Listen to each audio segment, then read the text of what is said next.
So Andrea actually is a correspondent for a channel called Stripper News. They cover like real issues, but dancers are the journalists. It's actually fantastic. They do deep dives into like Ontario. Andrea specifically does deep dives into Ontario politics. I would highly recommend checking that out. It's really well done. You think it's going to be sort of like naked news, but it's like real news. Like she's asking like really great questions. She's getting great interviews. So definitely check out Stripper News. I think it's just like a YouTube channel. If you Google it, you can find it.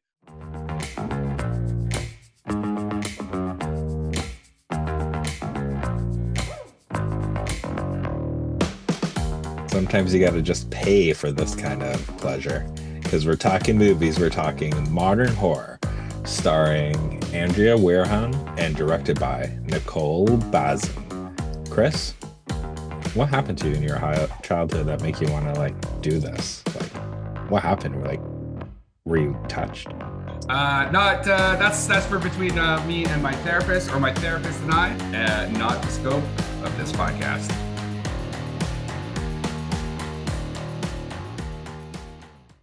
Hey, everybody, and welcome to this week's episode of How'd You Like That Movie? Primarily, we are going to be talking about the documentary Modern Horror by Andrea Werhun. But before we get into that, we are going to bring you up to date on some other films we've watched. We're going to be talking about the drama, whether the spoilers matter. We'll get into that. And also a film called You're Dating a Narcissist with Marissa Tomei. So, Scott, why don't you, let's let modern horror be the back end. Let's talk about the stuff that you've been seeing out in the world. I was going to say, usually isn't the modern horror on the back end? But... Hey now. Wow. I hope when we interview them, they have not seen this episode. Jokes aside. Yes. Okay. I think we should start with You're Dating a Narcissist. Okay. Like for me, I don't even think you finished it, if I'm not mistaken. But yeah, for me, it seemed disjointed, because it seemed like the way, and I don't know if it was like from direction or from writing, but it just seemed how neurotic Marissa Tomei's character was. It seemed okay. To like, so that hold on, yeah. Okay, so that was I watched 20 minutes of this film, and her neurotic. I know that character. Okay, so to give the audience a bit of a perspective, Marissa Tomei plays like a professor, like a psychology professor, sociology professor, that specializes in basically narcissism, red flags, all that type of thing. It's sort of like a rom-com-y kind of vibe. And then, of course, spoiler alert, her daughter that she has, given all this great information to is out of the blue getting engaged. And then and again, just from the interactions I had, it's basically her trying to convince her daughter that she's dating a narcissist, the title. Do I have that generally right, just as a plot synopsis?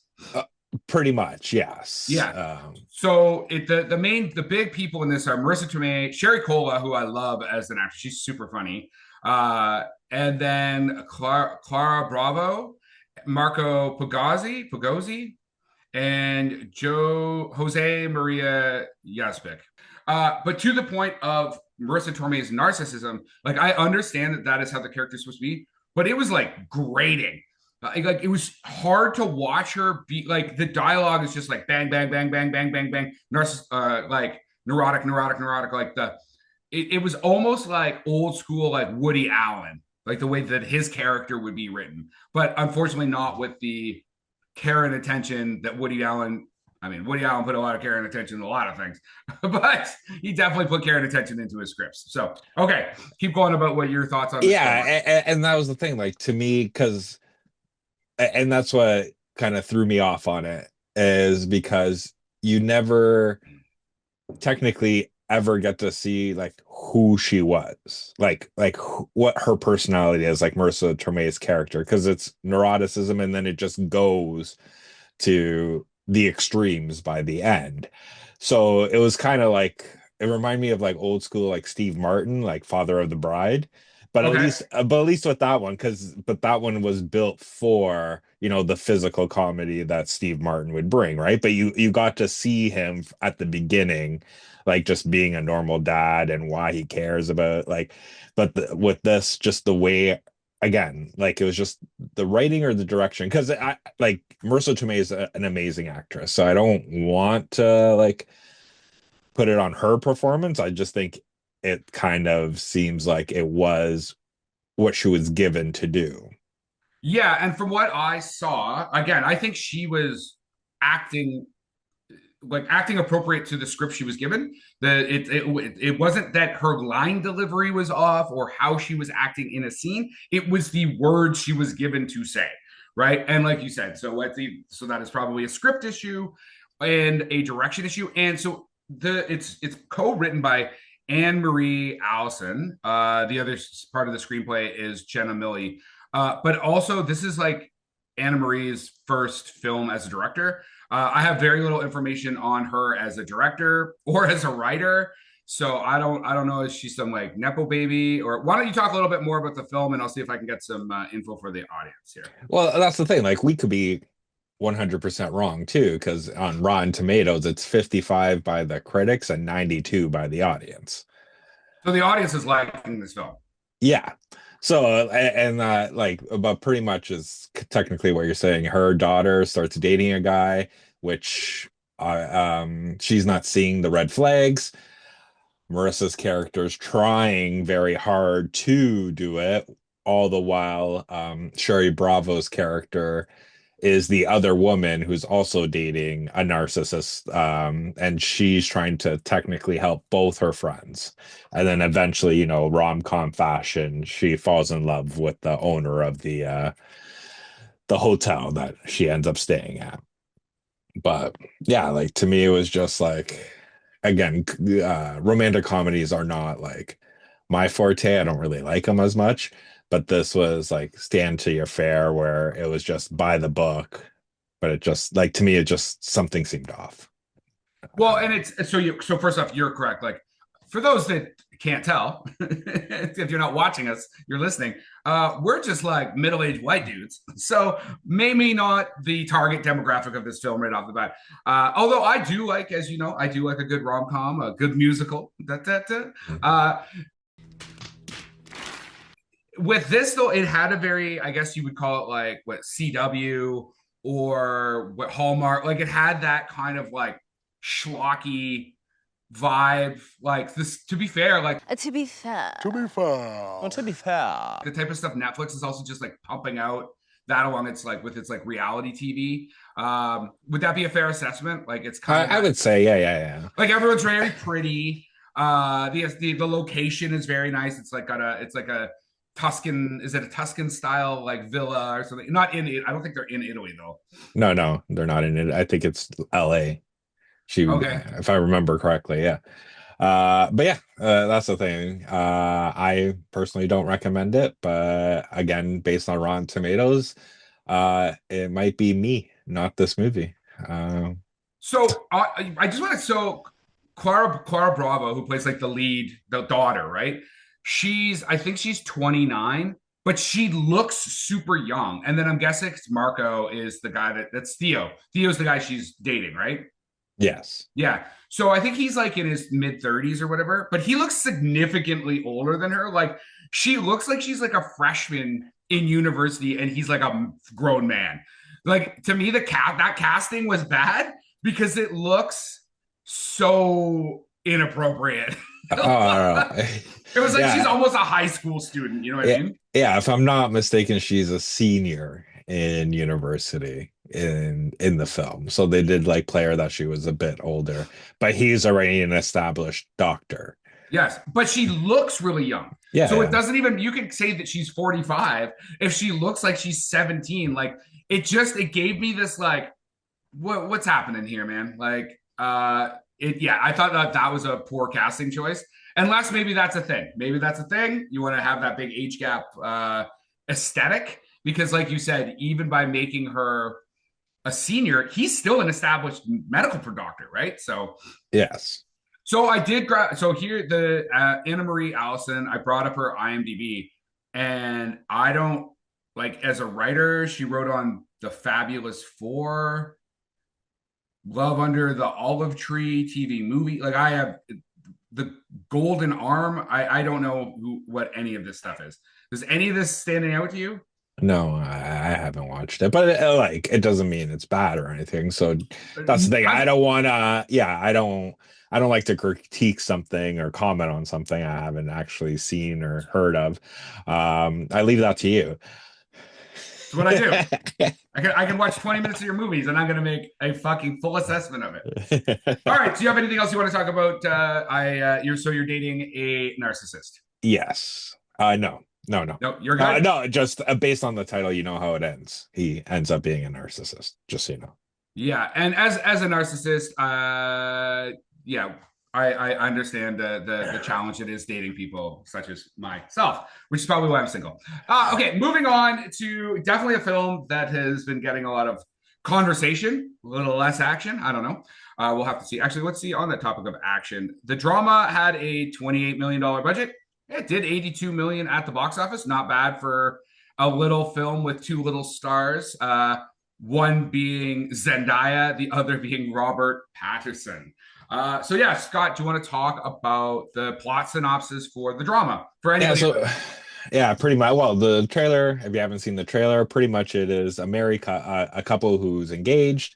Um, they're about to get married, and then during a night out, them and their friends decide to play a game, which is what's the worst thing you've ever done. And then Zendaya's character says hers, and chaos and psychoanalysis assumes that may destroy this whole relationship. Okay, so I want to talk about, and by talk about that that thing that she says in that roundtable. So I actually did a post about this. The CBC, if you're not here in Canada, that's our national broadcaster.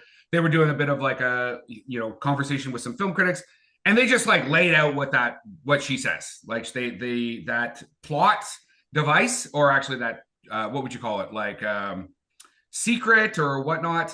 Well, that's the thing. So If is it that the question I'm going to ask you yes, is it a secret, or is it more important the film that comes out of what she says? right, like it isn't a twist because it's the premise, so you know what it is. It isn't like going back 20 I see something ghost people. year. I see Yeah, ghost dead people. Yeah. yeah, and then just being like, hey, just so you know, Bruce Willis is a ghost, Yeah. right? Like it's not like they're not giving that away. They're literally discussing the premise. My thing with this film, and again, I might be wrong, because audience is 77, critics are 78. Okay, that's pretty Uh balanced. That's pretty balanced. yeah, I would say uh interesting concept, poor execution, Execution. and it should have just been a short because there wasn't enough content there to make this into an hour and 46 hour movie. Do you think if they dropped it to maybe 80 minutes, could that have worked? Like, do you think that there's any saving, or is it just it can't really hold itself over an hour? I don't think it can because again, like when like I took my wife to watch this and we had this discussion uh on the car ride home. First I said I never want to know what the worst thing is that you do because I never want to have to tell you mine. Mhm. So but I go um based on what every other person said, her thing was the one she didn't do. She had those thoughts, but she didn't commit those crimes. Okay. Everybody else did, and no one else seemed to like it seemed to be overly dramatized just for this film. You know Like, what I are you mean? talking about the fact that like the react character reactions to what she said she did was more dramatic than it should have been? Is that what you mean? Somewhat, yes. Right? Because I don't think it goes to the straight up like, like, what the fuck's wrong with you? What's this? Because this is something that somebody thought of 20 something years ago, right? And it's like, um, being completely harsh and bullying on somebody who may have had suicidal thoughts as a kid, right? To be like, what the fuck is wrong with you, kind of thing, because you had these thoughts. When the other person, I'm forgetting her name, I just remember her last name is Ham. Like the actor? Yeah, yeah. When her thing was she locked a little boy in a Alana Haim? yeah, when her thing was when she was a kid, she locked a little boy in an abandoned trailer for like 3 days and never told anybody where that kid was, where that kid could also have died. Yeah, so the idea that like these people did these things. These were not things they thought about doing, whereas Zendaya's Mm, character only thought about what her worst thing was a thought, everybody else's was an action. right. Okay. Because in like in the and then to see like where her character goes, and kind of turn it around and become an advocate for the other thing, and they're like mocking her during the wedding too. I'm like, that also doesn't make sense.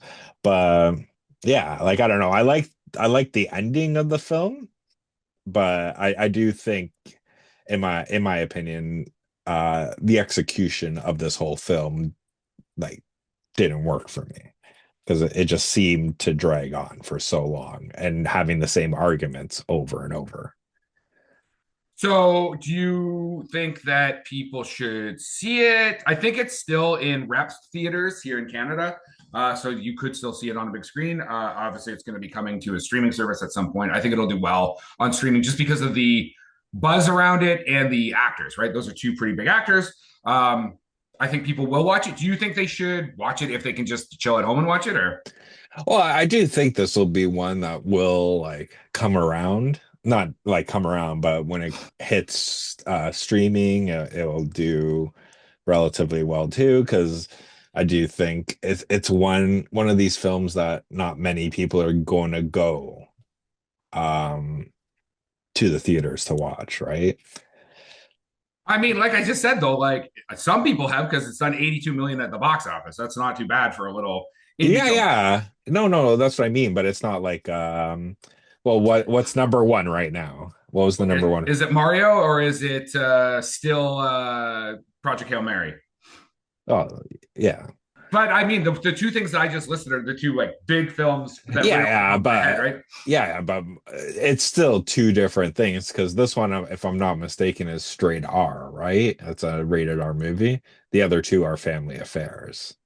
They're both PG-13, so those are always going to be doing better because it opens up to more of an audience in terms of the that can go actually do So it I in the mean, the theater. only thing that's like maybe in this vein would be what you, me, and Tuscany. That's Like the there's not rom-com. yeah, man, there's remember we're in that dead period right now between when we start seeing the big summer movies, right? They'll start coming out in May. So like this is a bit of a drop set time for films in the theater. Mhm. Again, if we're missing anything, jump in the comment section, tell us that we're fucking wrong. But again, I think like Project Hail Mary, for example, still holding on in the theater. I think I saw, I don't know if it was a Variety article or like again, one of the industry regs where they talked about like uh it's not coming to a streaming service anytime soon. Like Project Hail Mary. Like Oh they're yeah, that's good. because not only are they going to hold it in the theater, but they actually want people. My understanding again of the curse. So Project Hail Mary so far has done 538 million at the box office. It does have like a 250 million dollar budget, depending on what your which number you want to use. But the fact that they're just going to hold it in the theater, I think is great because if you, as we talked about on this show, if you haven't seen Project Hail Mary, go see Project Hail Mary and go see it in a theater and go see it in like a theater that has a proper sound system and stuff. If you can get IMAX or whatever, because it's a gorgeous film.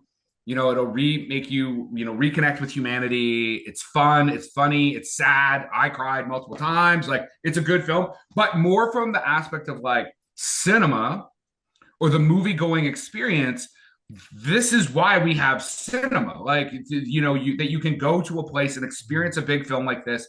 And I think the longer these types of films not only stay in theater, but the gap between when you can see them on a streaming service. Do you remember back in the day, like if you didn't see a movie in the movie theater, what was it, like 9 months, a year before you Yeah, could see it on another platform? yeah, before it showed up on Columbia House. So you can so you can order, your 10 movies for a penny and then go buy your seven. Uh, but yeah, it was, but also like I don't even remember like fucking Home Alone. Like to me, that movie felt like it was in theaters for almost a year.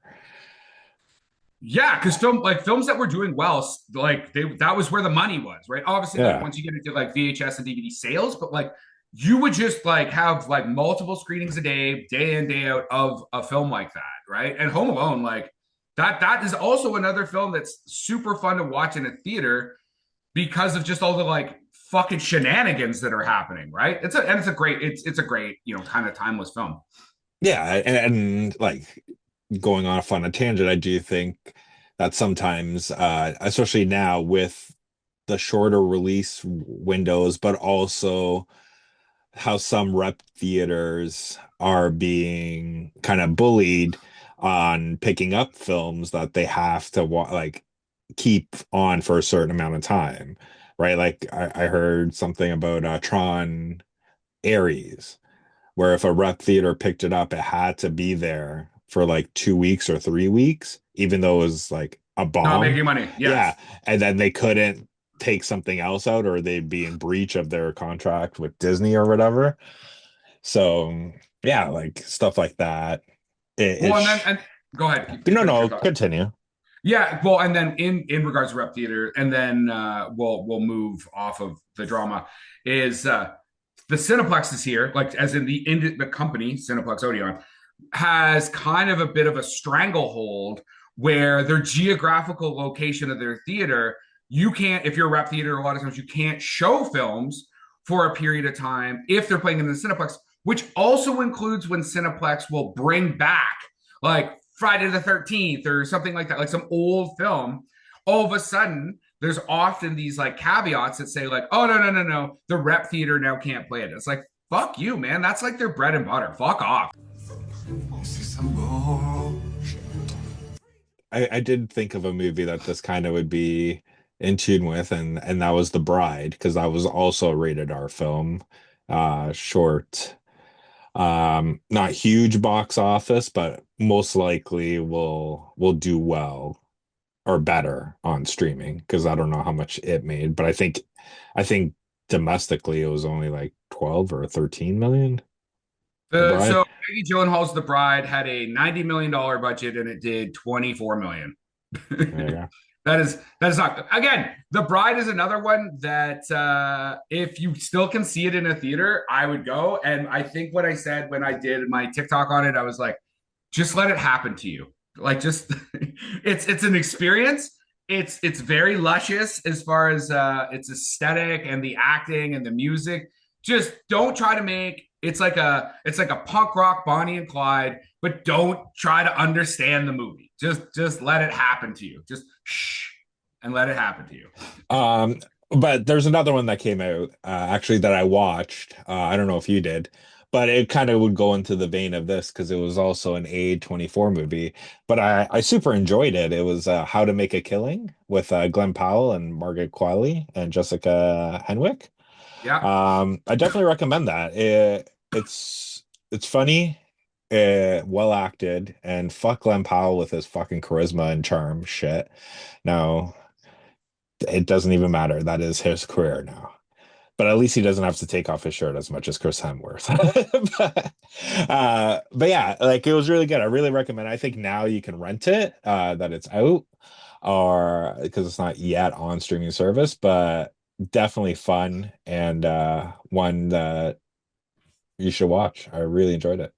Yeah, that was on my list to see. I haven't seen it yet. I've been binge watching the German show Babylon Berlin, which I love. If you like noir films, like not neo noir films, like noir films, like old school, type of like detective, like 1930s, 1940s films, you got to watch Babylon Berlin. It used to be on Netflix.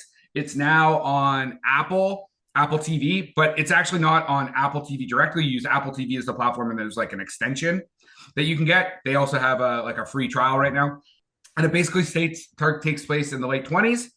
End of the First World War has happened. Germany is, what it is. It's kind of the Roaring 20s, and it starts to follow up to both the rise of like communism and fascism in Germany, all with all these like subplots that are happening. It's gorgeous, great acting. It's a lot of fun. Highly recommend that show. And then the other quick film I want to talk about or not talk about is the Ready or Not. What is it? Ready or Not 2. Here I come. Yeah. Yes. All I'm going to say is that is an absolute piece of dog shit. We were going to do an entire episode on it. And after being forced to watch this film, I messaged Scott and was like, yeah, we're not doing that film. So this is my blurb on it. It's fucking dog shit. The first one had like the premise was okay. Like it's all very self-contained. It's in a house, rich people doing real weird rich people stuff. This one, the world opens up. Yes, it has Sarah Michelle Gellar in it. It also has not Cronenberg. Cronenberg has a little bit part in it. It's shot in Toronto. Yada yada yada yada. It's fucking garbage film. Doesn't make any sense, and not in the way The Bride, where I'm like, well, this is a luscious kind of cinematic experience. Enjoy it. I could give a fuck about these characters. It's not funny. I guess there's some decent set pieces. You've seen it, right, Scott? Yeah, see, I'm on the opposite of you. Like, I enjoyed it enough for what it was. It was just a horror comedy that leaned way more on the comedy side, that everything got exaggerated. It reminded me of like old school, like Sam Raimi, like Evil Dead 2, where it's just a shit ton of blood and laughs. Because there wasn't any type of scare in it, but yeah, like I enjoyed it for that. It was like straight up popcorn, just a popcorn film that you can just sit back and laugh at all these rich people getting killed. Cool. Do you want people to watch it or no? I think it's out of theaters now. No, I mean in general. Well, I think if I'm not mistaken, it did decent. Yeah, it did like 40 million or 35 million or something like that. Yeah, so and I think it will do extremely well on streaming as well once that opens up. Okay. So first off, I want to apologize to Nicole and Andrea. I'm sorry we had such a big prologue getting into this fantastic documentary, Modern Horror, based on Andrea Werhun's original novel. Actually, it's a novel, but it's fiction. It's not fiction. So what would you call that? Is it just a book? It's a book. It's a biography. Biography. Thank you, Scott. Or nonfiction. Yes, it's actually a memoir, right? It's the 2018 memoir, Modern Horror by Andrea Werhun, which basically talks about she becomes a escort while she's in university, and then at some point transitions to being a dancer, like a stripper, and then writes a book about that experience. That her colleague Nicole Bazuin, I don't know how you say that last name. Sorry, Nicole. She originally takes the photography for the book, and then that starts this kind of cinematic friendship. Again, I'm just giving some brief overview here. Nicole has also done other short films. So she did a Modern Horror short with Andrea. She did Last Night at the Strip Club with Andrea. Then she did a film called Thriving, a dissociated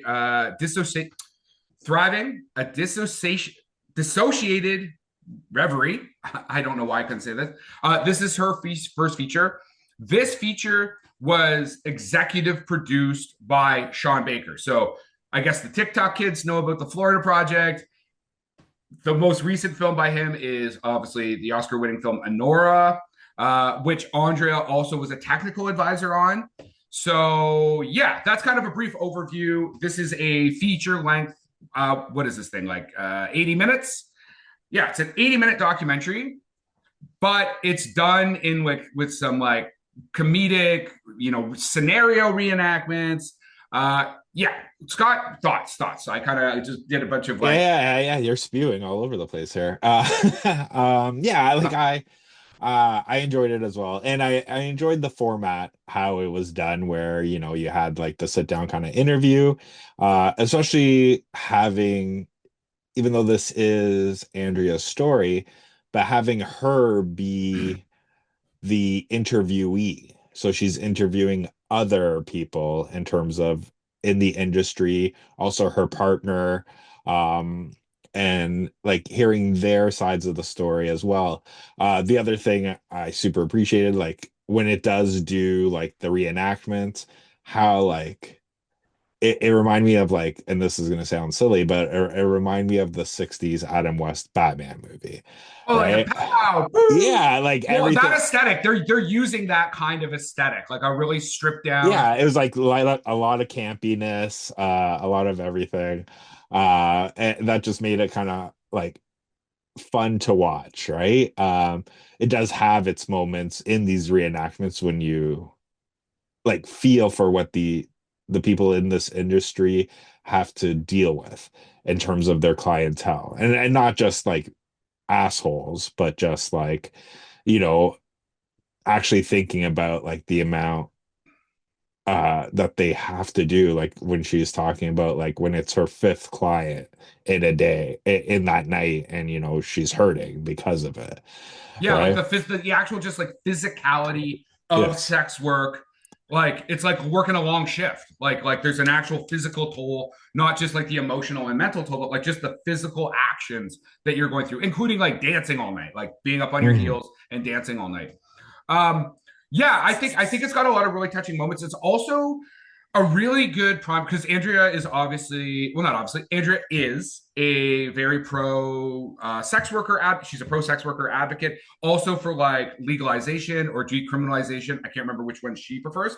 And I like this film because it's a good primer as to this is why we want this to be not illegal, right? And without it being like a dry sit down stats driven documentary, like it's super fun.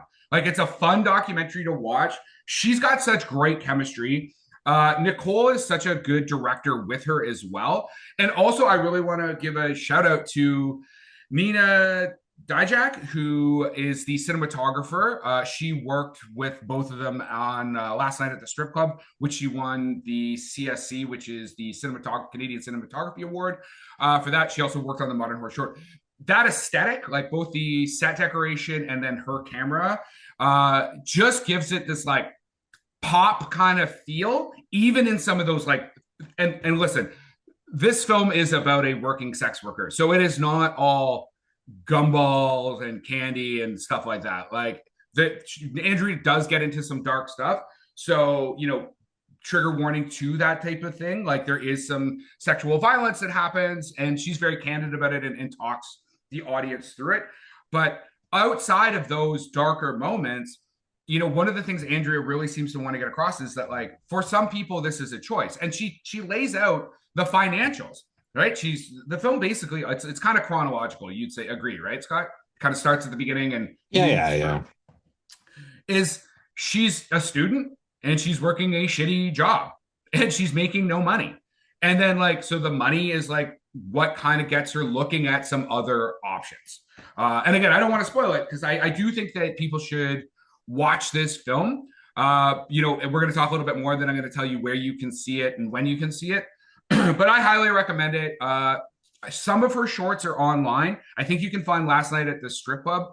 I did try to find the Modern Horror short. I've reached out to their PR people. I'm waiting to hear back. So if we do get access to that, check the show notes because I also want to throw Nicole's the film I can't pronounce, Thriving, Dissociated Reverie, or whatever. I want to throw that in there as well. Did you have any criticism of the film? Criticism. Like there were certain aspects of it and that I wanted kind of more of. Like when she's talking to her boyfriend, right? Mm-hmm. And how like honestly, I would love to have a beer with this guy because just how open he is and how he sees everything and how he sees the world and that profession compared to how another partner could have, right? Like they don't really spend much time with that. Like what made him so free, what made him so, you know, like, and it's not to sound like he's the anomaly here, but just like how he's able to not, and this is going to sound bad, not give a shit like about it, right? You know what I mean? Like he understands it's her job. He understands all of that, and like that I thought was awesome. Her relationship with her mom seemed fucking awesome too, right? Like I would love more of that interactions, right? But there's also the other people that are in the industry because each one was if I remember correctly, each one was part of a different type of sex work, correct? Like one was a cam Yes. girl, and like just kind of expanding kind of their stories as well, and what are the benefits of cam girling, what's not. But like I think she said the thing she regretted the most was she ended up dating one of her clients, which then like fucked everything up kind of thing, right? Which is a great, it's actually and it's a great juxtaposition between Andrea and her partner. So like here Right. you have two sex workers that, I mean, Andrea's partner was not one of her clients. That in itself is a bit of a different experience. But the idea of, and I think this is something, colleagues of ours that, work in different aspects of this profession, this is one of the challenges. Like outside of many other jobs, it's like on one hand lots of men want you, but I mean there's a classic like Social Distortion song line where it's like, you're the man everybody wants but also the woman that is never respected, right? Like men want you, they want to possess you, they want to own you, but then they also don't like what you do, even when that is the environment that they met you in, you know what I mean? Yeah. But it was also like super nice to see like even though he was blacked out, her one client that's like super nice, right? That like gives her foot rubs and shit like that, right? Like I know that guy was blacked out, but like it was an interesting choice of the people she got to interview that were a part of this. Because it does like give me like a 180 in terms of the industry. Because honestly, most of the stuff you see is like well, what's that movie? Was it Pleasure? Is that the one where the girl goes into the porn industry? Yes, yes, And then yes. she has to do like the gangbang, and they were like, well, you don't have to do this, but if you want it, like the forcing of it, like everything usually in terms of sex, when they have sex work movies, is it puts Like them down. coercive. Yeah, Yeah, yeah, yeah. it's coercive, it puts them down, and like it doesn't give them really any respect. Having somebody who lived this show like, the respect that they do get, the respect that they're earned, that they should earn. um it was educational for me. Well, and I think that so Sean Baker reads modern horror. This is my understanding. He read modern horror and then he reached out to Andrea, and so that's how she ends up as a technical advisor on Anora. And that is kind of what you're talking about is what he tried to showcase in Anora is like obviously in Anora she's like grinding it out as a sex worker, as a dancer, but she is control of herself. Like things are less coercive. I mean, I would say at the beginning, but he's trying to. I guess Sean Baker is trying to paint sex workers in a different light. The difference is he's talking about sex workers.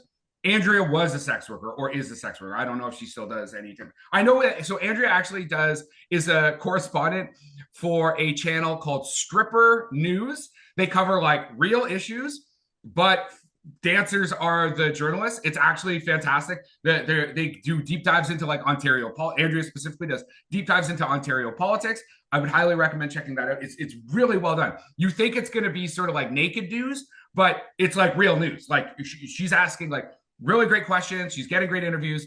So definitely check out Stripper News. I think it's just like a YouTube channel. If you Google it, you can find it. This film actually did really well at the Calgary Underground Film Festival last year. This film's from 2025, winning both the audience and jury awards, which I think is super impressive. And it premiered at TIFF, is my understanding. On the topic of paying for sex, Andrea also worked in a film that we covered, which is Suki and Lee's Paying for It, which is based on the Chester Brown graphic novel. For those that Hmm. aren't aware of paying for it. Essentially, this is true. It's true story. Sookyun back in the day in a relationship with the underground graphic novelist Chester Brown. They decide they're going to open up their relationship, and by that, Sookyun, says she wants to. Chester is like, well, I don't really want to, be dating and stuff like that.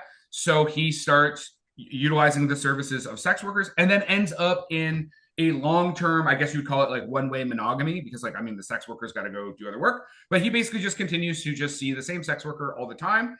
And then he wrote an entire graphic novel on that experience, which then Sookyun last year, I believe, directs into a feature film. It's not a documentary, it's a drama, which is also a fantastic film. And Andrea it plays the longtime sex worker in that film. So first off, I think both of these films go together. I think that if I was going to double feature these, I would go modern horror. You get all your information, all your book learning in, and then you transition into the drama. And again, I hope we see Andrea in more stuff just as an actor, because you can see, and I don't mean this in the just like, obviously she's very attractive, but you can see how she was very successful in, sex work is 100% a sales industry. And she is so charismatic on the screen, both when she's like playing the different roles that you see her in, and when she's just being interviewed. And one of the things I actually found the most endearing in the modern horror film is the times where Andrea and her partner are both on screen and the camera's kind of moving back, or sometimes it's a wide. And you can, she is so in love with her partner. It radiates out from her. She's still shy and I think they've been together 15 years or something like that. And he seems like the chillest motherfucker. But just seeing her natural reaction to her partner and it being just so genuinely full of love, I was like, yo, this is great. Anyway, you do need to find yourself somebody who looks at your partner like she looks at him. Yes. Right, but also he looks at her too, right? You get and that's what I was saying, that relationship, seeing the little tidbits, because he wasn't in it a lot. That's the thing that I kind of wanted more, because you felt how awesome that relationship was, right? And is, but also going back to the thing, you also see how, not I don't want to say toxic, but how much of a mind fuck some of these guys can be, where they believe they are in, because there's the older man that was the professor or something, and he technically believes, even though he's paying for it, that he believes they're in a relationship. And then isn't the line he's it's almost like you're my girlfriend, and she's like, yeah, almost. Yeah. Do you have anything else you want to say? Like I said, I highly recommend seeing it. I'm going to, after Scott's done giving you some more info, if he's got it, I'm definitely pay attention, because I'm going to tell you how you can see it, where you can see it as of right now. So yeah, Scott, do you have anything else you want to say about this film before I move into that? No, I do recommend it. If you have the opportunity to watch it. And like Chris said, the one things when they are doing the dramatizations of the stories, you can see kind of how much fun she was also having acting in these roles, right? So it did it, how I was saying, Glenn Powell brings the charm in terms of his films, right? You can see hers as well. It is a magnetic personality that I do hope we get to see more of on screen. Absolutely. And for those of you that do want to see this film, so first off, digital and VOD releases will be on May 1st. So, around that time, start doing your Google searching. And obviously, if we get any more information before then, we'll let you know. As far as seeing it in the theater, it is doing its festival run. By the time this comes out, you'll have Montreal on April 30th at Cinema Amor. Andrea and Nicole will both be there. On May 14th at TIFF Lightbox, you will have Andrea, Nicole, and producer Lauren Grant. For those closer to the Southern Ontario area, We've got the Westdale Theater in Hamilton on May 19th. Andrea and Nicole will also be there. I actually might go and pop down to see that because I really want to get this book. If they're going to have copies, I'd love to get this signed. And then we've got Toronto again. I don't know why I said Toronto like that. Toronto again. You got Hot Docs at the Ted Rogers Center, May 22nd. Again, in attendance, Andrea, Nicole, and Lauren. And then we're doing another one on May 30th, again at the Ted Rogers Hot Docs Cinema Center. In attendance is Andrea, Nicole, and Lauren. And then hopefully extra markets will open. I basically just read you guys this stuff right from the PR people because I think it's really important to go see this film. I'm very pro sex work as well.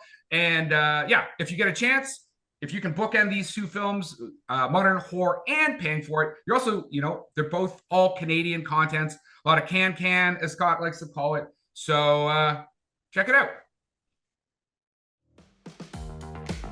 And that is our wrap for the day. Please like and subscribe to this podcast. Tell your friends. If you want to get a hold of us, reach us at the www.howdyoulikethatmovie.com.